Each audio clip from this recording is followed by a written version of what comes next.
আজ বৃহস্পতিবার 23 জানুয়ারি 2025, 9 মাঘ 1431 বঙ্গাব্দ, 22 রজব 1446 হিজরি। জানিয়ে দেব দৈনিক যুগান্তর পত্রিকার আজকের শিরোনাম। মাস্টারমাইন্ড গভর্নর আতিউর, বেটা সাধু বেশে পাকা চোর অতিশয়। বাংলাদেশ ব্যাংকের রিজার্ভ চুরি। ট্যারিফ পর্যালোচনায় কমিটি, লাগাম টানা হচ্ছে ক্যাপাসিটি চার্জে। অর্থ মন্ত্রণালয়ের নির্দেশে ভ্যাট হার বৃদ্ধি, দাবির মুখে সিদ্ধান্ত বদল এনবিআরের। যুক্তরাষ্ট্রে জন্মসূত্রে নাগরিকত্ব আদেশ বাতিল।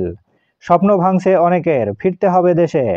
ট্রাম্পের আদেশের বিরুদ্ধে মামলা 24 অঙ্গরাজ্যে। সাক্ষীদের ভয়ভীতি দেখাচ্ছেন শেখ হাসিনা, চিফ প্রসিকিউটর। চূড়ান্ত হয়নি নির্বাচনী সংস্কার প্রস্তাব, আটকে আছে সীমানাসহ গুরুত্বপূর্ণ প্রস্তুতি।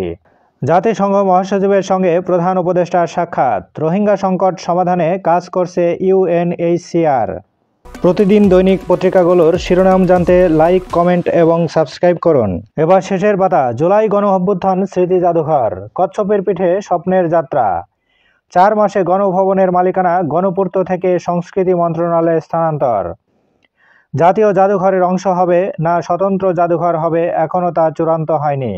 নবাবগঞ্জের শীর্ষ সন্ত্রাসী পাভেল ঢাকায় গ্রেপ্তার। বিএনপি খেলাফত মজলিস বৈঠক, এবছরেই নির্বাচন করা সহ 7 বিষয়ে ঐকমত। খালেদা জিয়ার চিকিৎসা ওয়ান স্টপ সার্ভিসে করার সিদ্ধান্ত।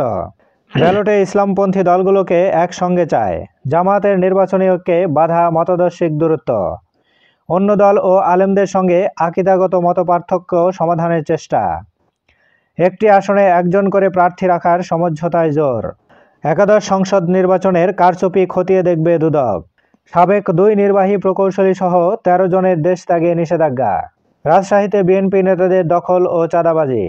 সাবেক রেলমন্ত্রীর ভাতিজার কীর্তি, ভাঙা ঘরে শত কোটি টাকার সম্পদ। স্থানীয় নয়, জাতীয় নির্বাচন নিয়ে ভাবছে কমিশন। বিমানে বোমা হামলার হুমকি, তল্লাশিতে কোনো বিস্ফোরক মেলেনি। দুবাইয়ে শরাফতের ফ্ল্যাট ভিলা জব্দের আদেশ।